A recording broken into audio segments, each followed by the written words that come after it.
Hi guys, I'm Sarah, the Real Simple Mama. This is Jurassic Park, and those are my insane children. But we are not doing a chicken video today. We're going to do a quick, fun, educational video about plants. And I'm going to be talking about what are pollinator plants, what are host plants, what's the difference, and why you should get some. So this is not a sponsored post or anything like that. I pay for everything myself, and I have some little tricks as well with planting. But here in South Texas, we are towards the end of October, and it is actually one of the better times of the year to plant because we have very mild winters. So basically, you're giving a new plant from the rest of the autumn all the way through a mild winter, all the way through the spring. And when our difficult season, which is summer, hits, your plants have gotten well established. So we went to a pollinator class recently for my children and I, and we learned a whole bunch, and we got a whole bunch of plants. As well, we are on a budget and we are in a rental house, so you will notice all of the plants that I care about stay in pots. A lot of the rest of the yard, parts of it I'm really proud of, and parts of it it's kind of like, ugh.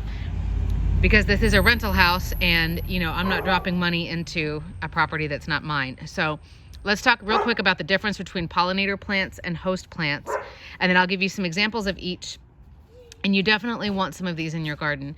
So my kids and I are very concerned about just the future of our world and the changes it might mean for the next generation if we don't, to put it bluntly, if we don't get off our asses and start to do some more for the environment. And so, like I said, we went to this pollinator class. And when we're talking about pollinators, we're talking about any animal that helps with the pollination process. So I know you think bees, and there are over 200 species of bees in the world, but there's also butterflies, there's also hummingbirds. There are also species of bats and of wasps that help with pollination as well in different ways. So we're talking about all those different animals. And there's two different groups of plants here that we're focusing on. The first is pollinator plants, and those are the ones you probably are more familiar with. Those are the plants that attract the adult version of the pollinator. So it's attracting the adult bees, the adult butterflies, things like that. And I'll give you some examples here in a minute. You're thinking bright colors, you're thinking, lots and lots of flowers.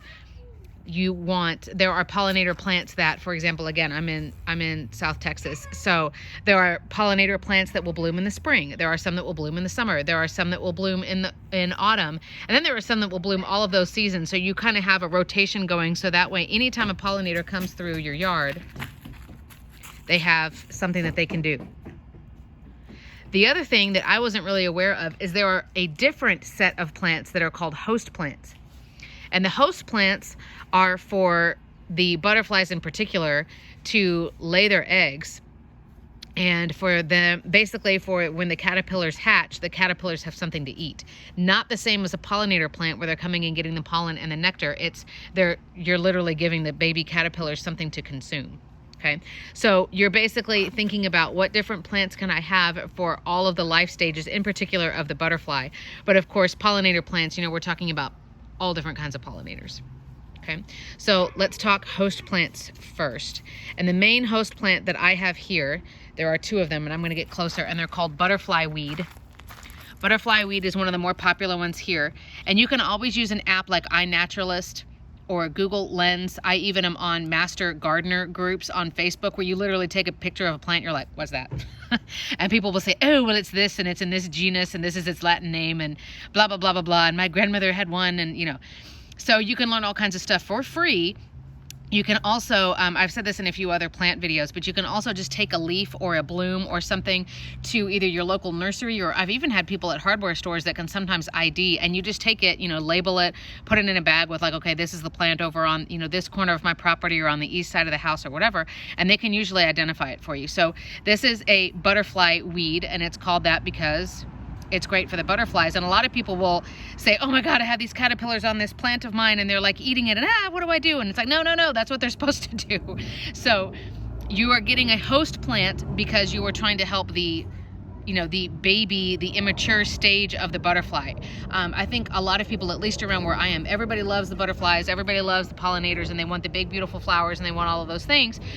But then they don't really think about like, oh yeah, wait a minute. If we really care about the butterflies and we really care about pollinators and helping, then we need to be thinking about them at every life stage. So these plants are called the butterfly weed, and they will be eaten to a little extent by a caterpillar, but one caterpillar or even one group of eggs is not going to be able to destroy and kill your plant.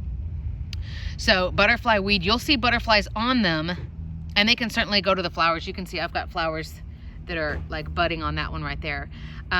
But you will see caterpillars eating them, and that's okay. Now there's a difference between caterpillars and aphids, and you can certainly look that up if you're interested.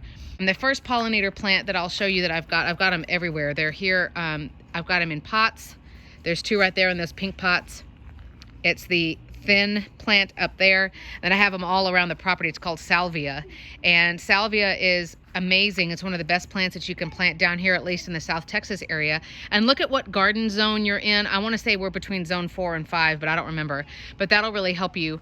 But if you have salvia, it will spread and it will grow, and so it will be kind of like a bush, and they have little flowers that are almost tube-like, and there's a white, there's a purple, there's a coral, there's a pink, there's a red, but they bloom almost all year long, and they are perennials, so that means they'll come back year after year after year.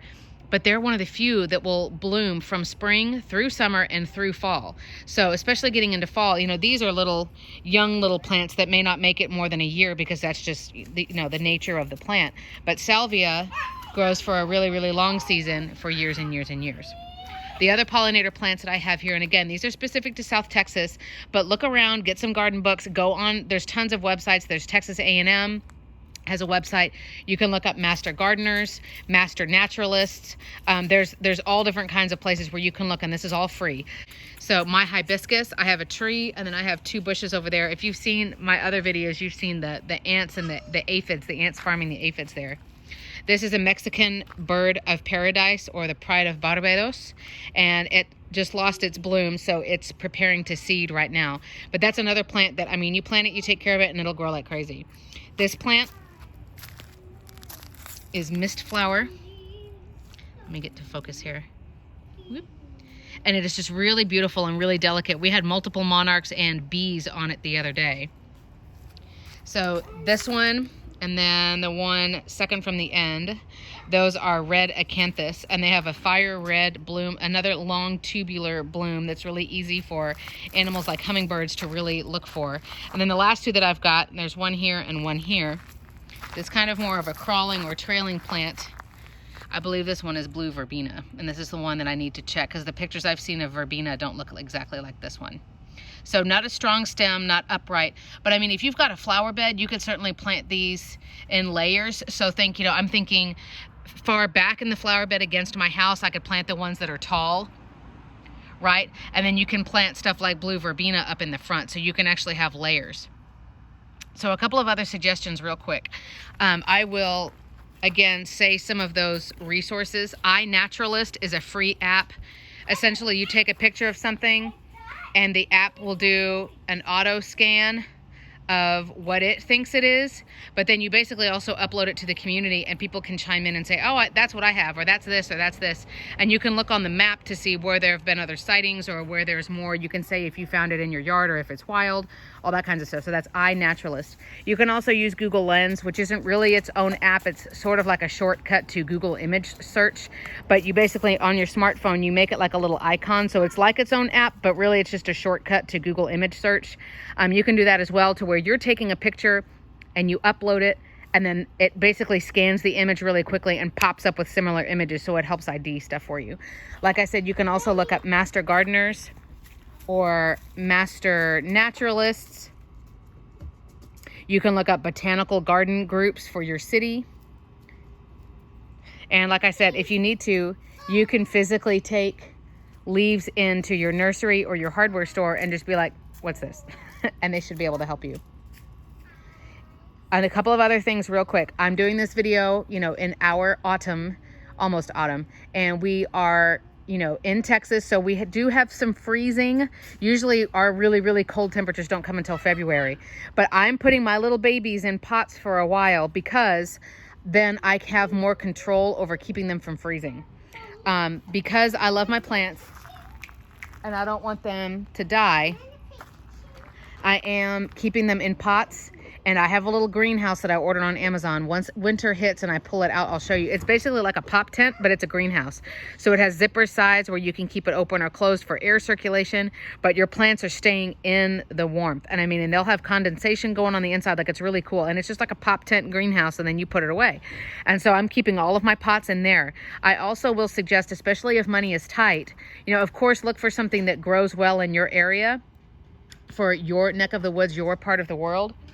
But also look for ones that are perennials, is my personal recommendation. Some of the vines that I have, like I think my morning glory is still blooming right here. Oh yeah, there's my yellow morning glory right there. These vines, all of this insanity of these vines and blooms and just craziness. And that one that go all the way up there, both of those pots worth was $1 worth of morning glory seeds.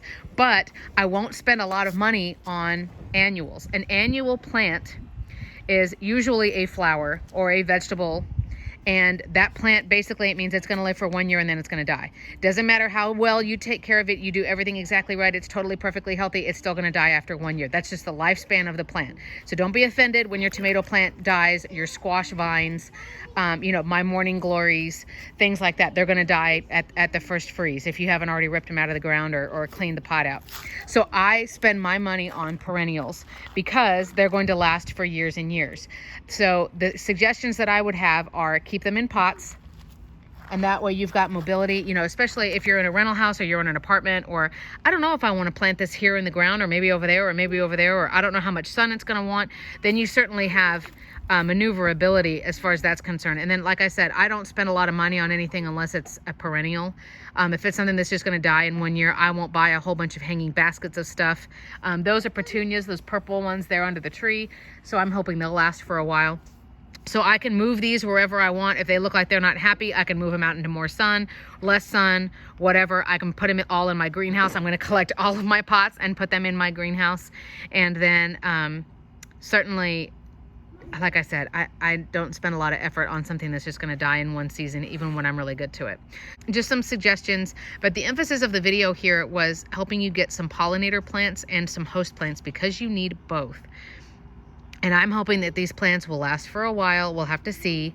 You know, these were sort of like the surprise gift when we went to that pollinator class. So I had to scramble to find some pots I could put them in.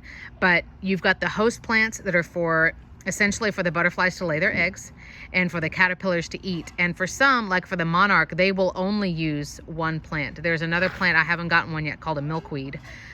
So in this part of Texas, that's for a lot of the monarchs, that's the only plant that they will use. So we're trying to just help them have a safe stopping place on their way down to Mexico for the winter. So, but just a difference between pollinator plants and host plants. Hopefully you learned something. Hopefully it was something of interest to you. And if you're like me and it's kind of like, man, I love learning about plants and I love digging in the dirt and I just need someone to give me money so that I can go buy all the plants that I want. Hopefully this will help you make some good frugal choices for you to find some stuff. But I'm Sarah. I'm the Real Simple Mama. We love our plants and we're hoping to try to help the earth a little bit, guys. So questions, comments, suggestions, drop them down below and we'll be back soon. Thanks for watching.